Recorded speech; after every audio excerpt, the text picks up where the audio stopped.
Welcome and good morning. This is our webinar on remodeling your home without going broke or going crazy. And it's interesting, this webinar has received the biggest response from our tax and accounting practice that we've ever had. So that tells me a whole lot of things. Number one, taxes and accounting is as boring as I thought it was. So that's part of it. But the other part of it is, I think all of us are really in this mode of thinking about this. So real quick, I want to introduce our speakers. Today, Bob Myers of R.S. Myers Company. He is our contractor. I've got Stephanie Berry from the card team, and she's going to talk about the money involved. And then I got Cindy Brown from Sunset Interiors, Inc., and she's going to talk about the final biggest step of this, which is the visual step, which is the design and decorating step. So with that, think about this. Here are some statistics for you. 28% of Americans are currently either in the middle of some kind of remodel change to their home or redecorating change to their home. And that means if you're sitting in your house, there's a house across the street and one on either side of you. One of the four of you plus is doing something in this regard. It's an incredibly pervasive issue right now. And most of those people, I think statistically 98%, are going to do it wrong. There's going to be something wrong with what they do, because that's how we do things.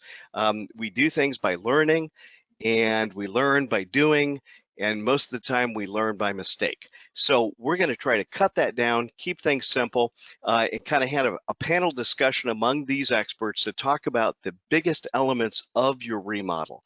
So with that in mind, we're going to launch right into this, and let's just go for it.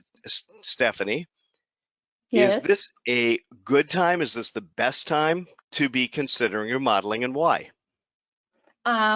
I think yes, and I'm not just saying that because my floors are currently being redone at my house. I think yeah, because right now homeowner equity is really high with our recent rapid price appreciation. I mean, I'm sure everyone has heard crazy stories about how much homes in their neighborhood are selling for right now. So that means a lot of people have a lot of equity to borrow against, even if they're not planning on moving or anything anytime soon. They got a lot of money sitting there at their house. Also, our interest rates, while not as low as some of the lows we hit last year, they're pretty close to those all-time lows.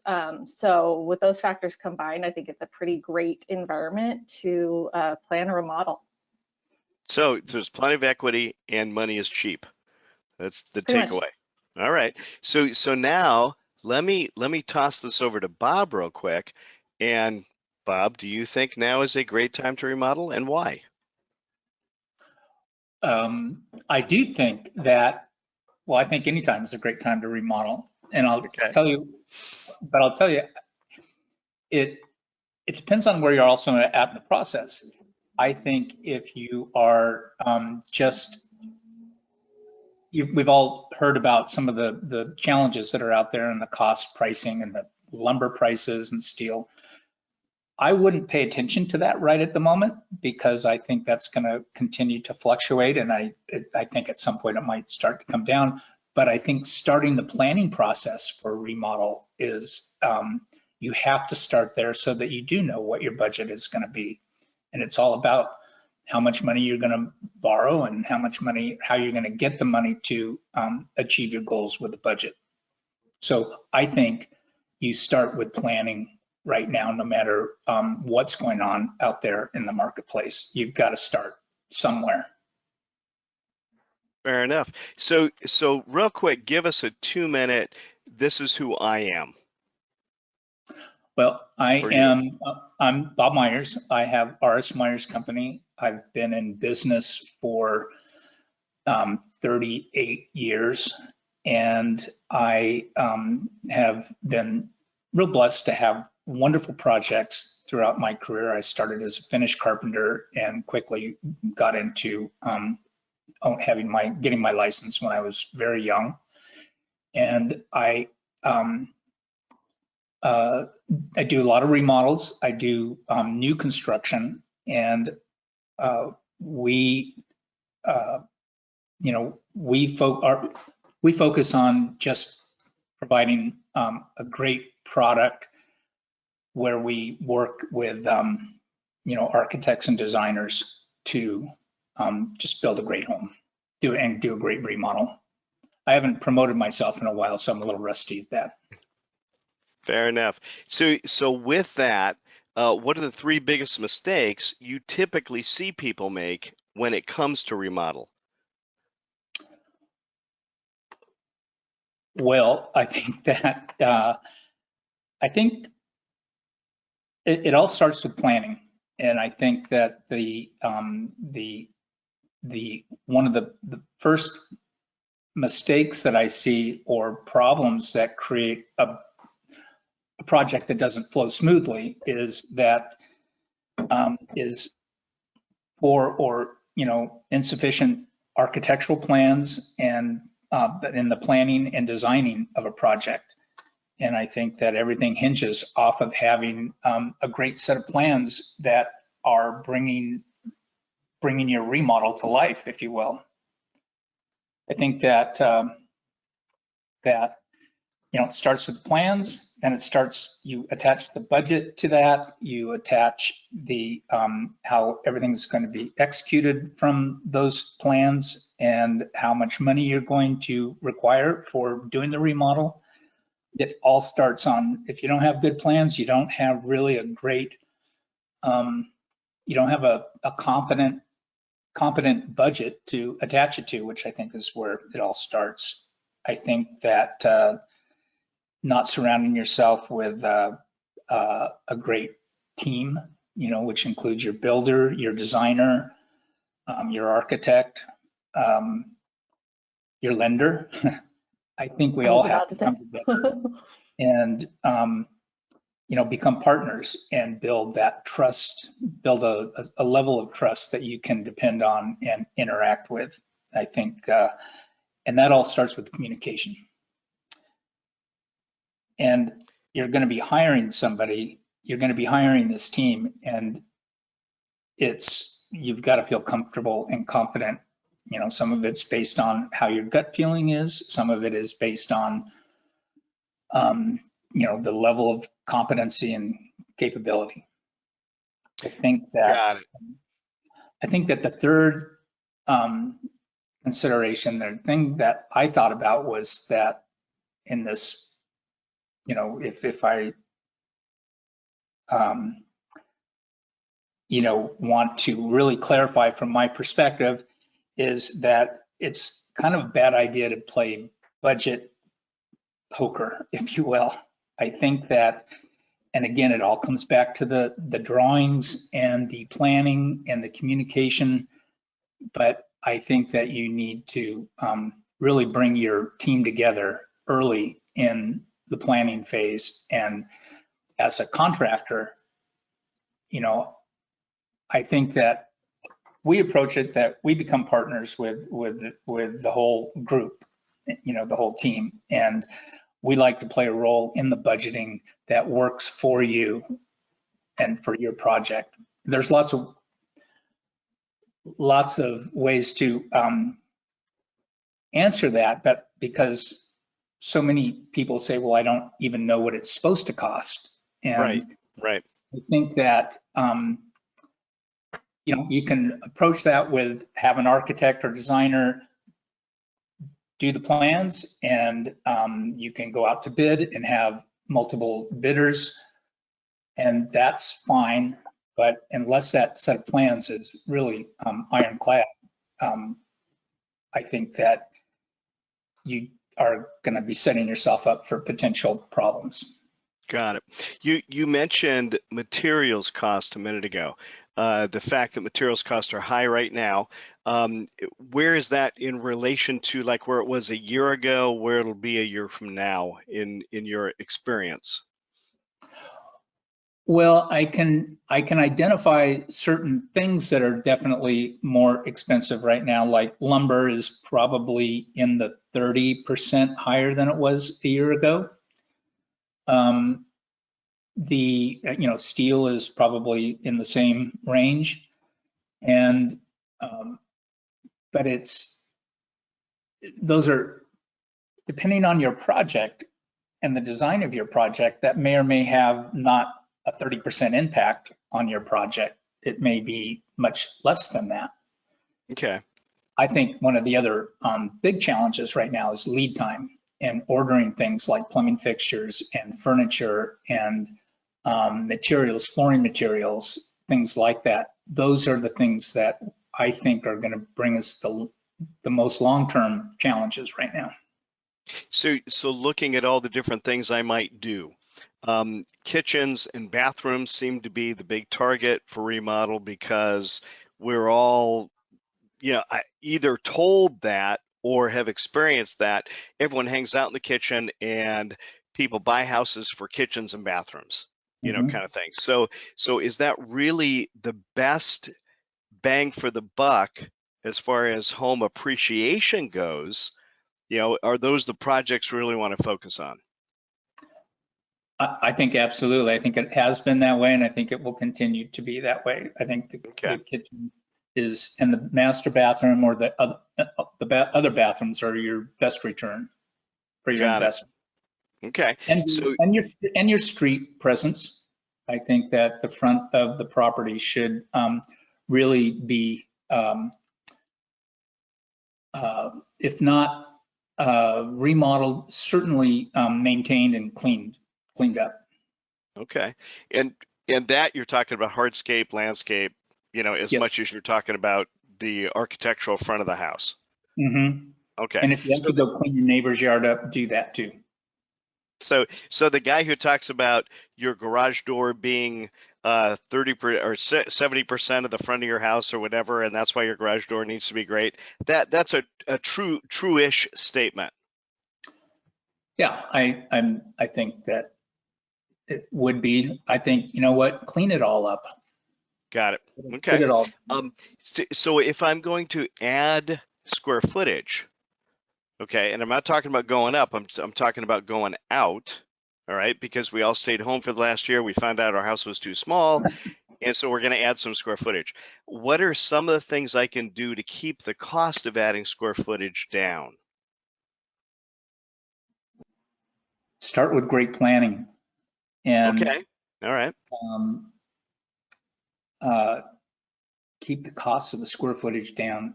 So like roof line, if I'm gonna have to change a roof line, does that add to the cost? Or if I can continue the roof line I've got, does that keep my cost lower? Oh, absolutely, will keep your cost lower. If you cannot change the footprint and still achieve your goals within the footprint, or just popping out in locations that are don't have a high impact on the roof. There's certain, some room extensions that I can roof onto that aren't requiring a whole new structural element to be added.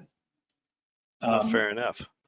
So I think that it just all comes back to great planning and working out the options and for your budget. So let's go to that budget.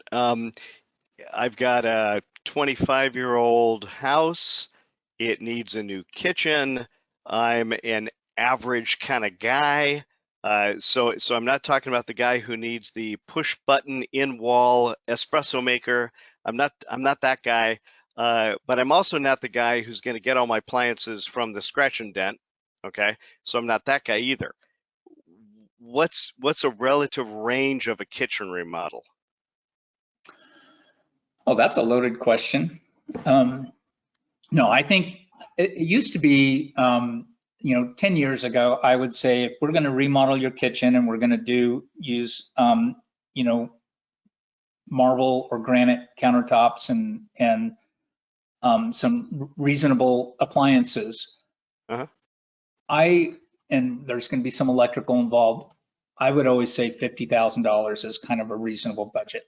In today's world, I'm probably more like 75 to 95,000 for if I were to say to somebody, let's budget out your kitchen. But I think if you don't have that capability of that range, it's going to be really challenging, or we're going to have to make a lot of compromises.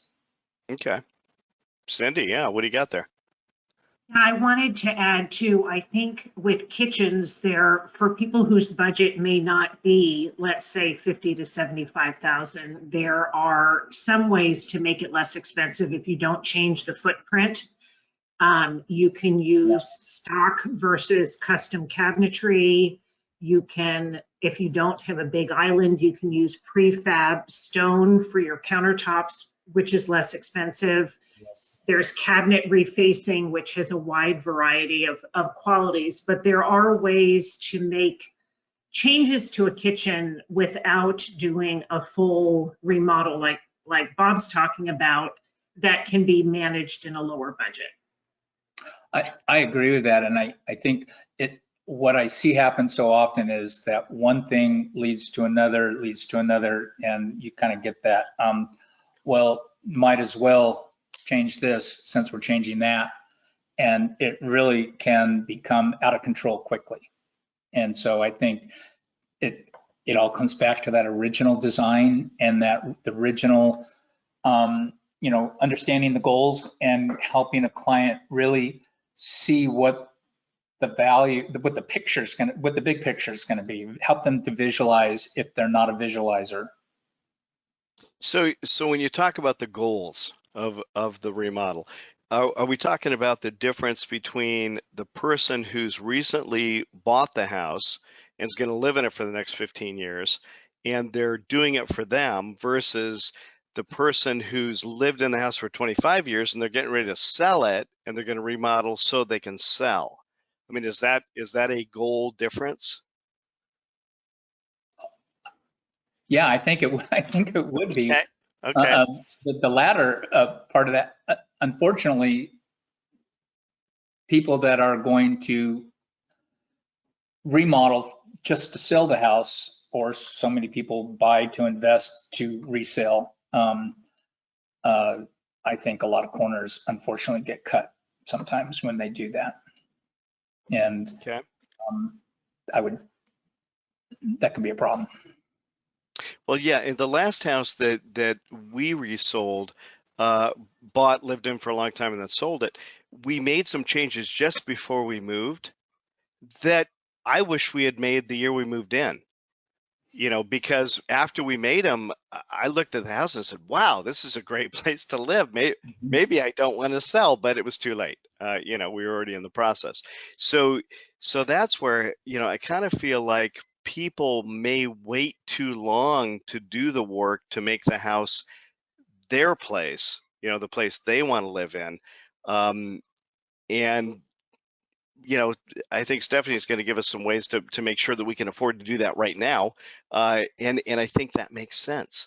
Looking at that, is there anything that you can say? I mean, you gave us a guide. It's in the handouts, and there's some handouts for everyone who's attending to look at. One of those is to get up on the contractor's website and take a look to see what the contracting status of this contractor is. Another is a series of questions you can ask the contractor to understand where their head's at in reflection of the project you're about to do. There's a whole nother section about when your contractor says this is what they mean. So let's hit a couple of those, and you can tell us the truth because we're just friends, okay? And you're just going to share among friends these kind. So when the contractor says things like, "Wow, I've never seen this in all my years of contracting," what does that really mean? Wow, I think that's a problem. I think,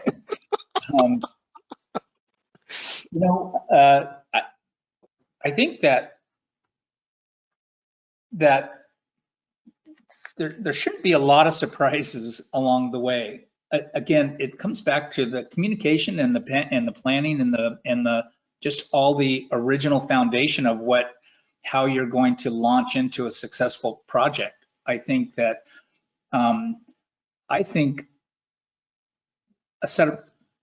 me, if a set of plans is not complete or there are deficiencies in the plans, I think as a builder, I want to make sure that I identify what I know is not in the plans so that we communicate that at the beginning and get it into the budget, or at least put it on the table to talk about, hey, this might be an issue as we proceed into the project. So if my plan, the overall project plan is a $50,000 project plan, in your experience, what do you normally see? And again, I'm asking for averages of cost overruns or change orders or adjustments to the plan once we get into the work. If I've got a plan of 50, what should I really plan on spending? What should I make a accommodation for? Well, I think that honestly, Chris, it comes back to the original set of plans and a competent budget that is attached to the plans. I don't Right. know. I might say, I think this condition, and remodels are always a little different than brand new construction, but in a remodeling condition, I think that I would always advise, let's put a 15% contingency or a 20% contingency in here. And let's also put in the budget, if we don't know something until we open it up, if we're suspecting that there might be a need for a structural beam, but we're not sure until we get in there. Got it. I think it's always great to put allowances in a budget and identify what those are. Well, there's a guy on one of the DIY shows that finds black mold every time. He goes in to do anything, there's always black mold, okay? And so in my house, that guy's kind of known as the black mold remodel guy, okay? And then there's the guy who never understands what a load-bearing wall is until they open up the wall and realize that a beam needs to go in there, and that's his expense. So, and then there's that other guy that you and I have talked about, homes on homes. Mm-hmm. And our approach to this stuff has always been, let's make sure we do it right. How many times do home remodels not get permitted properly? Oh, I'd say a lot. I don't know. I think that Okay. It sounds good to not permit it now. Might be save you some expense and some time and some pain with the city, but that could so potentially bite you when you go to resale. How come? Well, there's always going to be a home inspection. Everybody's going to do their due diligence, and if that was not recorded, that stuff does get looked at, and it is important, and it is a liability if that isn't done the right way. So talking about permitting, give me your top 3 worst cities to work with. So if you're online right now and you're watching this and you live in one of these 3 cities, just be aware of the fact that this is going to add complication to your project. What are the 3 worst? Newport Beach, Laguna Beach, and Dana Point. Okay, all right. They're all challenges right now. Everybody is kind of a challenge. Everybody has become, we're such a litigious society now, it seems like. It's just not as fun to go through the process with the cities as much as it, well, it was never fun, but it was easier. And it's a lot more. Speaking of easy, okay, so now we're talking about, what are the 3 easiest? Cities? Yeah, cities to get through permitting on. I don't know. Okay, so you're not working in any of those cities. I haven't worked in any of those cities. Costa Mesa used to be a lot easier. Okay. I think that Mission Viejo was maybe a little easier. Okay. You go in with a great set of plans and a competent architect or designer or builder, and it makes it a lot smoother than if you are trying to cut corners and have a basic set of plans that really doesn't cover all the details. You just need to know what the city's looking for, really. And that comes back to the professionals that you hire to do it. Got it. So the big takeaway I'm getting from you is planning. Mhm. Okay, I'm so playing. now let's talk about getting the money. So Stephanie, am I talking about construction loans here? What am I talking about? How do I pay for this? So construction loans could be an option. Wouldn't necessarily recommend that for most people. Actually, definitely would not recommend that for most people. I mean, you've got a couple of ways that are going to be better than a construction loan to help pay for a remodel. Yeah. It's going to depend on someone's situation, depend on a lot of different things.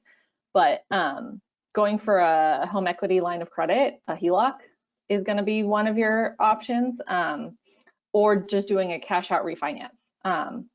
So looking at both of those, again, going to depend on the individual's circumstances and all of that. But broad strokes, the pros of a HELOC are going to be that you can keep your current first trust deed in place. So if you already have a good interest rate, that could mean that your overall cost of money is less. You also only pay interest on the money that you actually borrow. So say you get a home equity line of credit for $100,000, only end up using $70,000 of that, you're only paying interest on the $70,000, not the $100,000. Okay. You can also sometimes set up HELOCs as interest only for the first 10 years. So that would also mean lower payments. Some of our cons with a HELOC is that they're typically floating rate loans, and with rates being real low right now, those rates are only going to go up.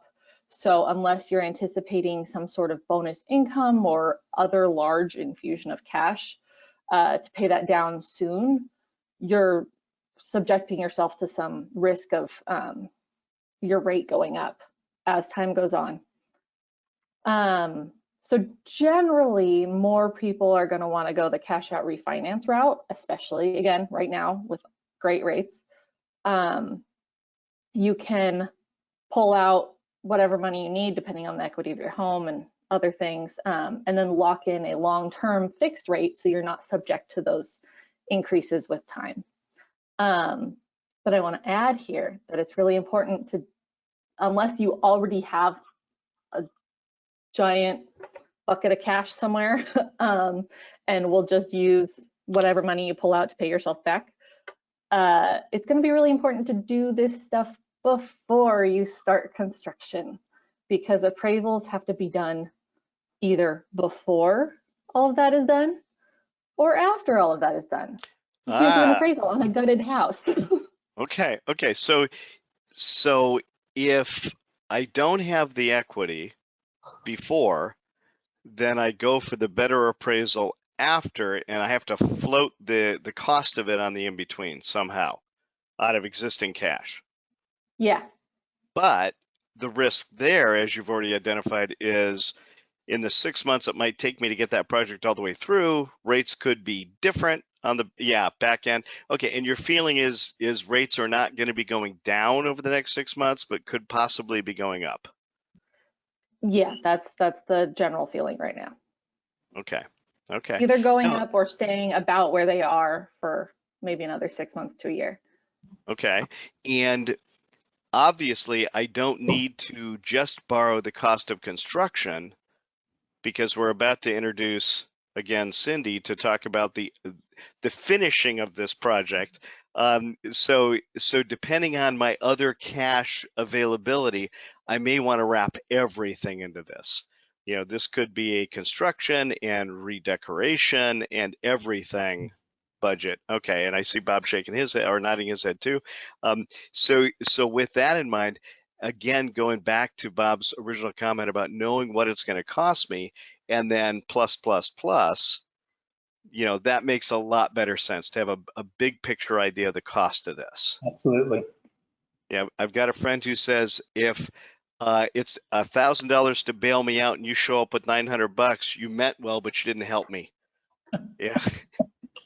And not to say I know a lot of people who need to get bailed out, but it's a great example. And this would be another. You know, in a situation like this, I don't want to come up 10% short, you know, of what it's really going to cost me to do this stuff. So no, that makes really good sense. All right. So with that in mind, Cindy, how come every time I watch a DIY show, the Property Brothers or the Hometown People or the Two Chicks and a Hammer, um, none of them just do the remodel and walk away.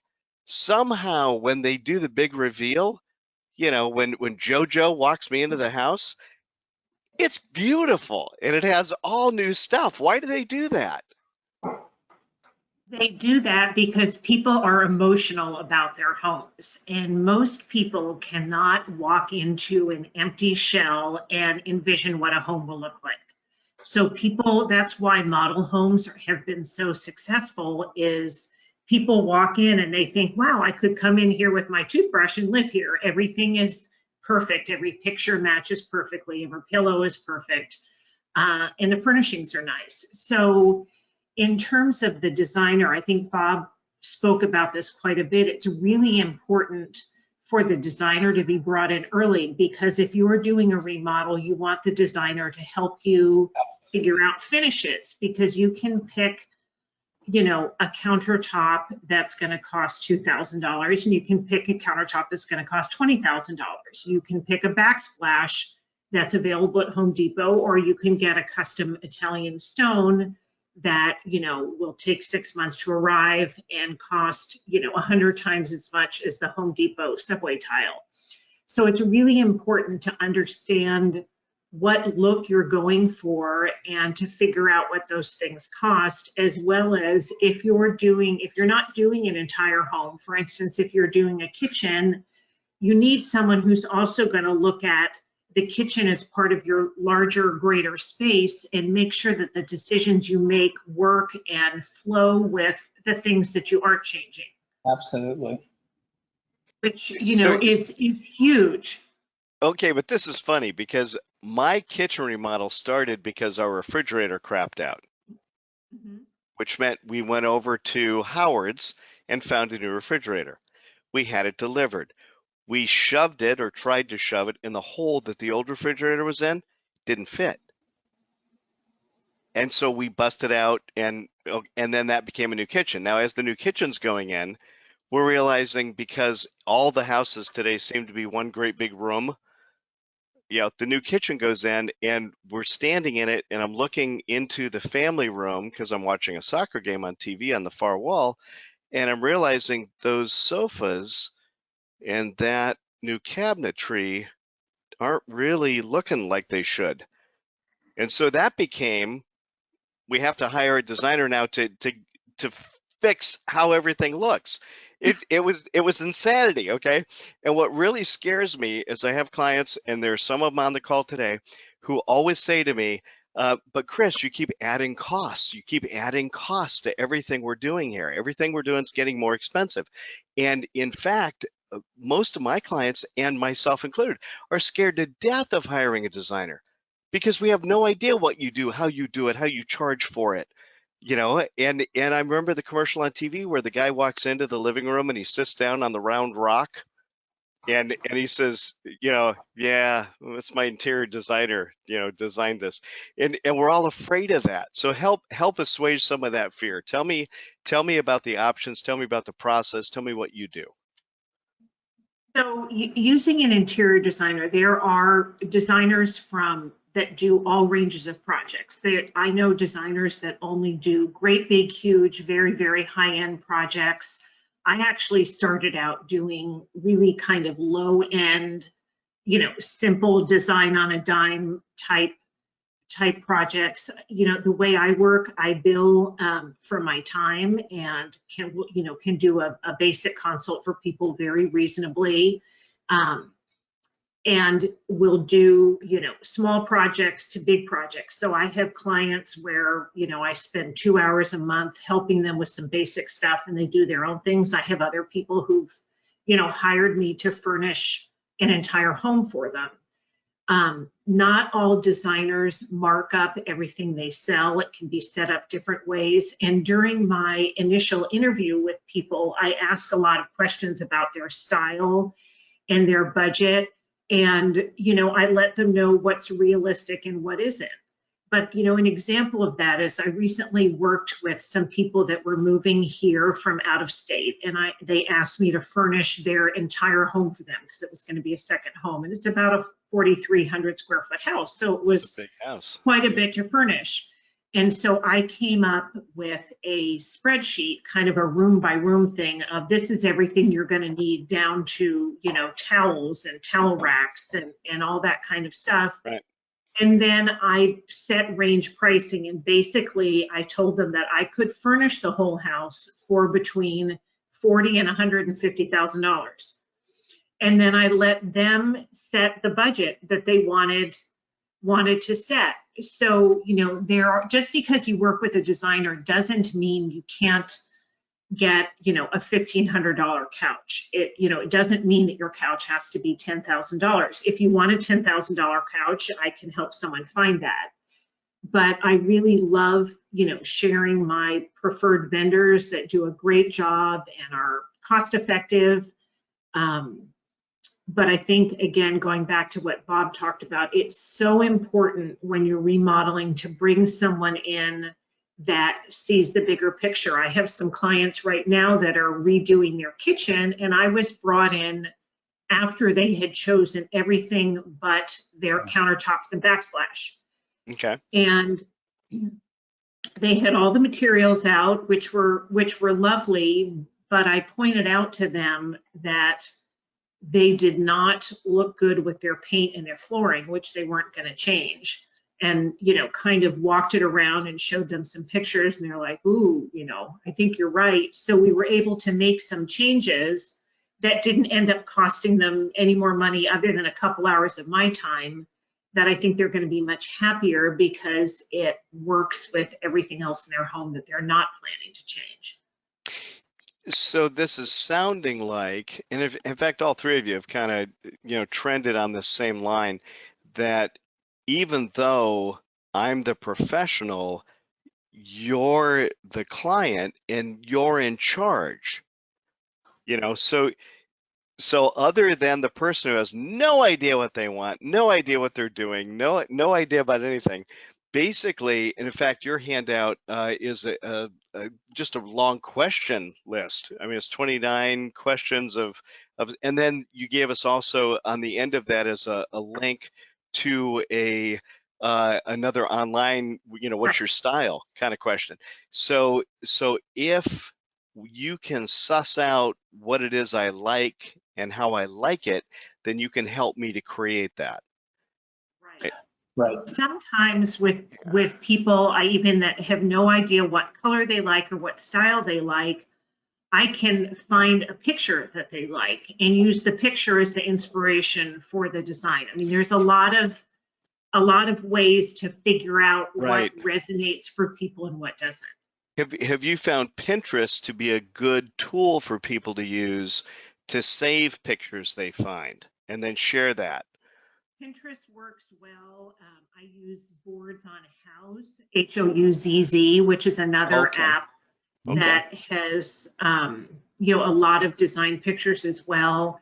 You know, with a lot of my clients, we just set up a shared photo album, either on iPhone or in Google Photos, where we put things, you know, back and forth to send to each other, and you can thumbs up or thumbs down them.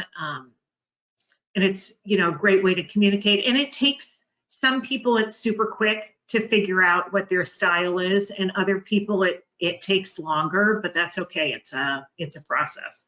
So what happens when the client is a couple and one of them loves Gothic whatever, and the other likes, you know, I don't know, name another Postal style type. chic. Yeah, okay. So how do you deal with that? I mean, how's that get reconciled? Sometimes I think I'm more of a psychologist than a designer, and Bob probably sees that too. You know, generally there's a happy medium for all people, and in most situations, one person is making more of the decisions and the other person's kind of just wants to be able to say yay or nay at the end. But there are ways of meeting in the middle for most design differences that make people happy. There's some houses, I mean, I have those same people I was talking about recently. She calls the formal living room her room and the family room his room. And so he made some more decisions in the family room and she made more decisions in the formal living room. And they're both, you know, beautiful rooms and they work well together. But, you know, she got a little more of what she wanted in the one and he in the other. And you can bring people together. Sometimes what they really like is not what either of them think that they like going in. Got it. So the idea here is what are the different, and I guess the question is, are there 3 different or 2 different methods or ways that designers present what they do to their clients? You talked about completely furnishing a house. So that's one way to hire a designer. What are the other ways to hire a designer? So sometimes it's just consultative. You come in and meet with someone and they're like, oh, I just feel like this space isn't real finished. What would you suggest? I did that last week with some clients in San Clemente, and we came up with, we're gonna, wallpaper a couple walls, we're gonna change your rug, just some basic stuff. She wants to shop for the items herself and just have me vote for them, and that's totally fine. I'm happy to do that. There are clients who want you to come in and tell them what to do and they don't care. And then there's people that, want to weigh in on every decision. As a designer, I can help with one thing, picking out a new sofa, or I can help redesign a whole room or a whole home, just depending on, what people need. But even someone who's, on a lower budget and maybe let's say they moved into their first home and they're like, can you help us figure out what color to paint? Paint color, and I'm sure Bob's seen this, is a lot more difficult than people think. And the biggest mistake people make is not taking into account their flooring when they're choosing the color for their walls. For the walls, okay. So for instance, if you have an orange-based travertine or ceramic saltillo tile or something like that, if you put a blue-based gray, for instance, on your walls, it will look awful. It will look like you have baby blue everywhere. It does not work. You need a brown-based paint if you have a brown-based floor, and you need a more blue-based or a cool paint if you have a cooler color on your wall. Bob, I saw you almost say something there. Do you have something to add that? Yeah, Cindy, I think you're right on with that. It's like people don't know what they don't know, and they don't know what they don't know. One thought. The other thought is there has been, based on something you were saying a moment ago, sometimes I wonder, I think to myself, and I've even communicated it to a client, do you guys talk when you go home? Like, do you have pillow talk? Like, but the other part is there's a value to as a team, as a builder, as a designer, architect. There is such almost a, I don't know how to describe it. There's a value that we bring that people won't know until they talk to us or find out how we work, or realize that there are different ways to structure a budget. Or if you don't know your big picture, it can become overwhelming and send you into a path that could be a problem down the road. But I think you need to develop the big picture, which comes back to the design and then the budget attached to that design. That doesn't mean you need to execute it all at once. That doesn't mean you need to do it all now, but you need to understand what you're going to see in the landscaping through the window when you're designing the inside of the room, is how I feel about it. Got it. So let's get it all figured out. Let's get it all budgeted. And then and let's break that budget down so that it works for you. You know, if it doesn't work for you, it doesn't work for any of us. So on that, there's another popular DIY show that's called Love It or List It, and in that one, let's handle it from the decoration and design standpoint first. So I have a 1903 secretary desk that was owned by my grandmother and her mother before her, and there's no way, Cindy, that I'm getting rid of that desk. I gotta have that desk in this room. Okay, so that's my love it. I'm gonna love that, and now I want to decorate around it. Is that the kind of, you know, direction and important thing for you to know when you're working with somebody? It's huge. And one of the questions on the questionnaire that you have as a handout is, you know, kind of what's staying and what do you love? And Got it. I always tell people when I first meet them that this is their home. It's not my home. And so I need to make it work for them, and that my job is to try to keep them from making any mistakes. But if that desk is their favorite thing, we work it into the design. And I think it's really important when working with people that every room shouldn't look like a model home. You know, that the personal touch is what makes it their home. And there are people who want every room to look like a model home. There's nothing wrong with that. But I think that there should be family photos and memorabilia that you have collected from your trips overseas, and the antique desk or whatever it is, because that's you know what matters. The memories and the relationships and the personal history is really important, and it should be incorporated and always can be. Sometimes it goes to a different room, but you know, I have my great aunt's antique sewing table as my nightstand, and you know, wouldn't fit someplace else, but it's a beautiful piece and it works as a nightstand.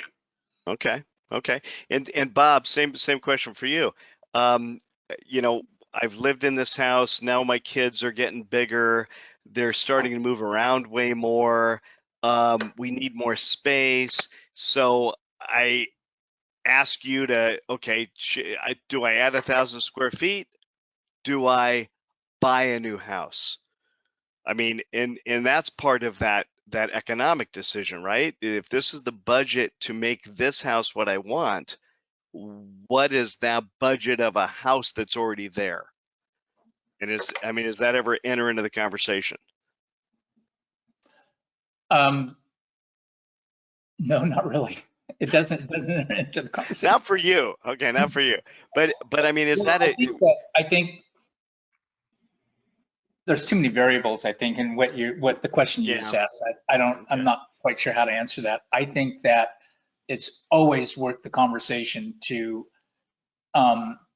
it's always worth pursuing the conversation with like Cindy and a builder and an art, probably Cindy, you know, a designer and a contractor, two primary components to helping you maybe reimagine what you might be able to do in your house and attach costs to that.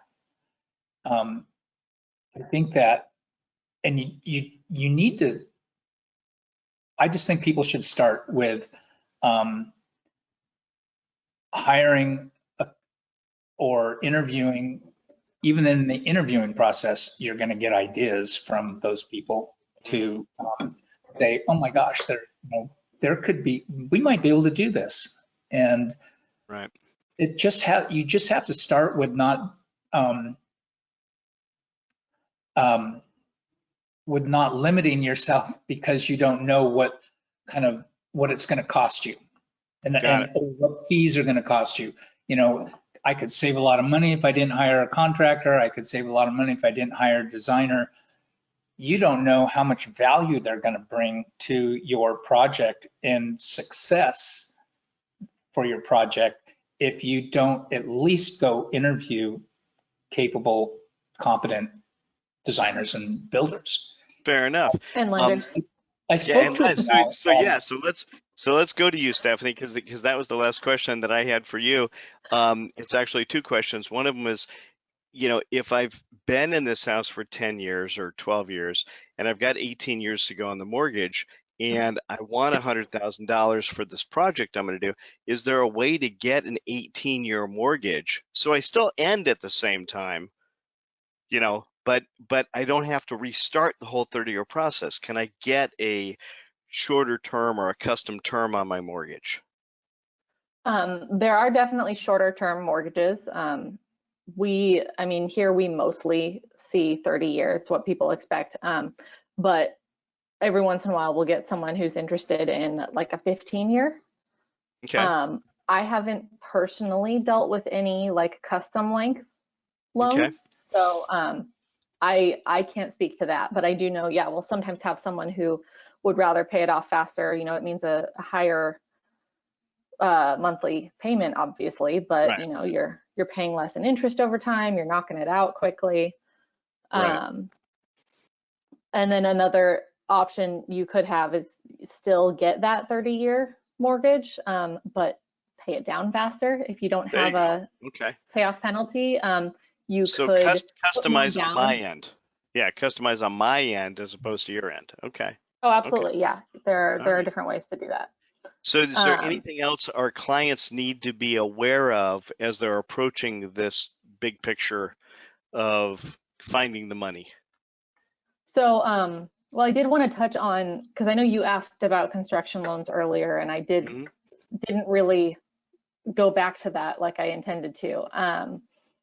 So I did just want to say that there definitely are circumstances where a construction loan is going to be the appropriate course of action. If it's a really large project, for example. Mhm. And here we do have some in-house programs for construction loans. We have a construction manager. They're more complicated, but they're totally doable. And again, that's going to be for those really large projects. Once you start getting really, really large, so like the jumbo loan projects, anything over 822,000, you would need to go somewhere like US Bank for like a jumbo construction loan. But it has a lot of the same sort of things that you can expect, like you can't get the appraisal or anything during the loan process. You obviously have to plan ahead of time. If you wait to get that financing, you have a risk of interest rates going up. All of that remains the same.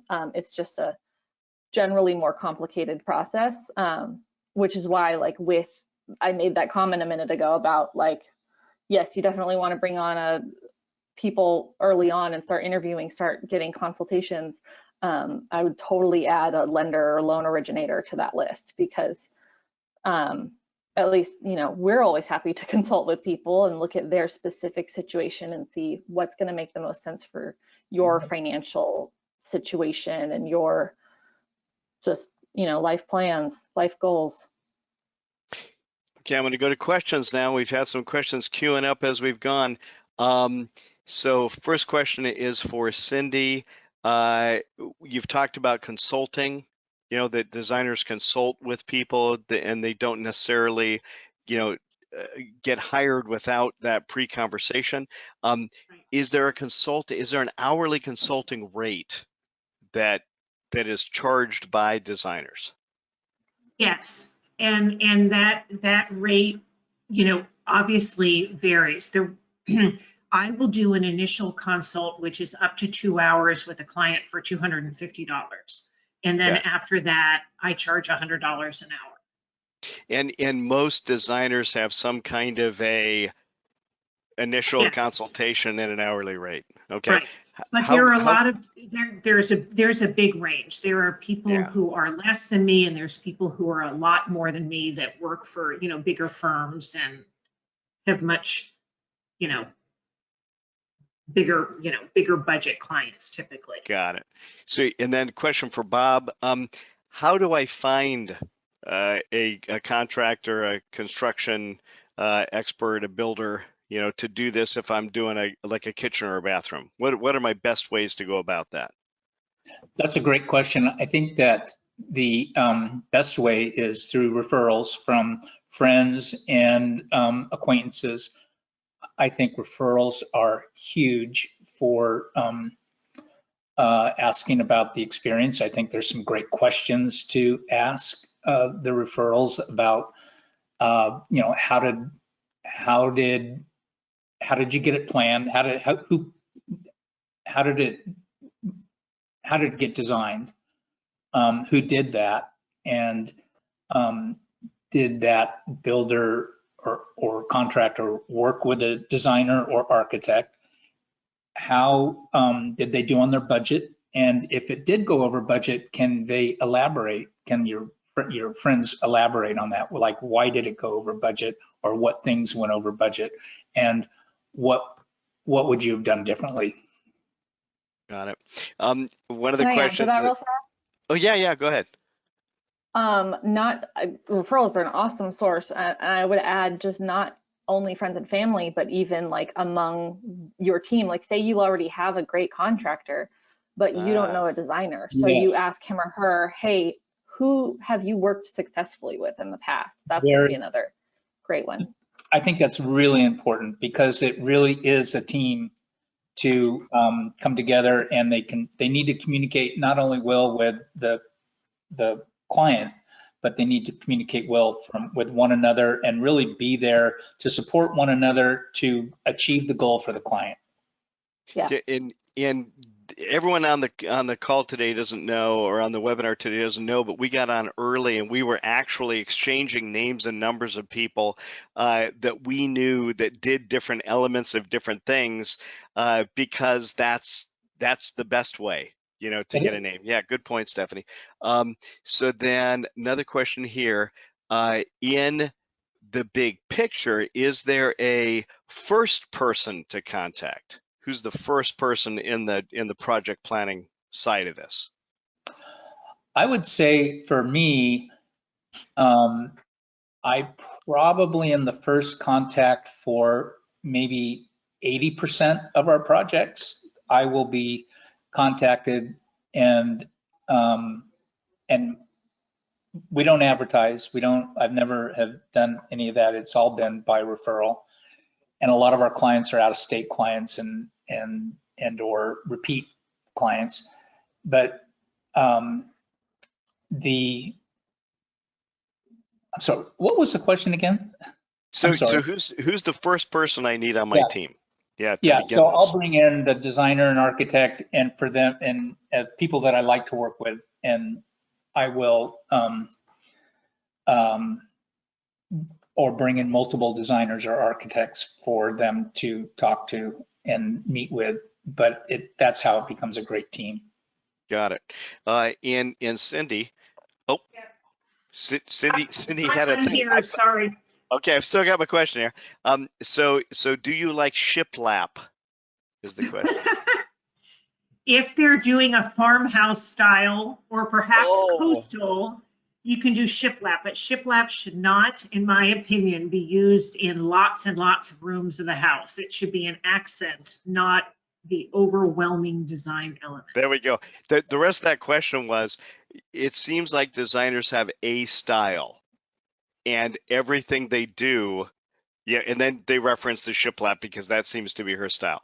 Is that true? Yes. Is that true of most designers, that they have a style, or this is kind of a leading question, because shouldn't a designer not have a style? So a designer should be a chameleon, for sure. I think that as designers, we have styles that we're more comfortable with and we have done more often. But it's our job to do what the client wants, not to do what we like to do. Certainly there's designers that, tend to do certain styles. So if that's what a person is looking for, they may select that person. But I'll work with whatever somebody wants. So the gallery, or the follow-up question was, should I look to the gallery of pictures on the designer's website to see the variance in their work? I mean, is that a good? That's always a good idea, but I will confess I'm not very good about updating my website, and I probably haven't loaded photos from my last 20 projects on there. Shame on all of us. Shame on all of us. Well, there's a follow-up question on that, and this will be my last one of the day. And I'd like you all to hit on it real quick. We're already at 12 o'clock. But the question is about public reviews, Yelp-ish type public reviews. Your feelings. Anybody want to go first? Yes. Yeah. I'll chime in first. I think I personally love to look at reviews to do things. Along with not being good about uploading my website, I'm not very good about asking my clients to post reviews. That's something that I should certainly work on. My business is 99% referral based. Yeah. And so I think, necessity breeds invention, right? So, but I think reviews are super helpful. And I think that multiple platforms is always a good idea for people doing it. Google reviews, Yelp reviews, there are some reviews within things like House. But reviews there's a level of bias to those systems. Yelp, Sure. If you pay, you get pushed up higher, and someone can post a review that never used you and say negative things. So I think, kind of like Bob touched on, he doesn't advertise. I think doing great work is a great way to grow your business, but certainly reviews are worth looking at as well. Yeah, definitely. Stephanie? Yeah, we love getting reviews. And we have a pretty good system in place, I think, of just genuinely asking our borrowers to leave us reviews if they feel comfortable. And then we like sharing those on our social media accounts and things like that, just to, keep that cycle going. And then personally, I for sure look at reviews for things to see what can be expected. And we have a system that collects reviews from all over, like Google and Yelp and Zillow and all those places, and then funnels those all into our website. So that's a pretty cool deal, because then we don't have to remember to update it. It does it by itself. Got it. And Bobby, what do you got? Reviews. Well, I don't, like Cindy was saying, I don't actually go solicit the reviews from my clients. I almost, because of a kind of a privacy thing for a lot of our clients. And I, been blessed to always be busy and always have great projects. And so I haven't really had to rely on those. But I look at my website, or if I go look at House, it's like, yeah, I only have 2 reviews on there, but I have, I kind of wish I had no reviews so that I didn't only have 2. Well, when your projects are 18 months long, it's kind of, it takes a while to accumulate that. You know what? I know what we do for our clients, and we do a good job, and we're always busy. I always got projects queued up, and I did get a negative Yelp review many years ago because I went to a project and I didn't return this gal's call after I left. And it was a moment that when I saw the review, it was like, well, okay, that's a bummer. But but I didn't even know this person. And I think to Cindy's point, and sometimes that can happen. So with that, if you enjoyed today's webinar, be sure to click the like button below. No, I'm just kidding. But thanks for joining us. Thanks for taking the hour and 4 minutes to invest in understanding your remodel better and trying not to go broke and trying not to go crazy in the process.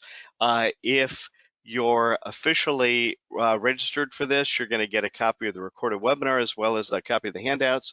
And I just want to thank everyone who participated. Thank you for being here and sharing your expertise and helping us to better understand a very messy subject.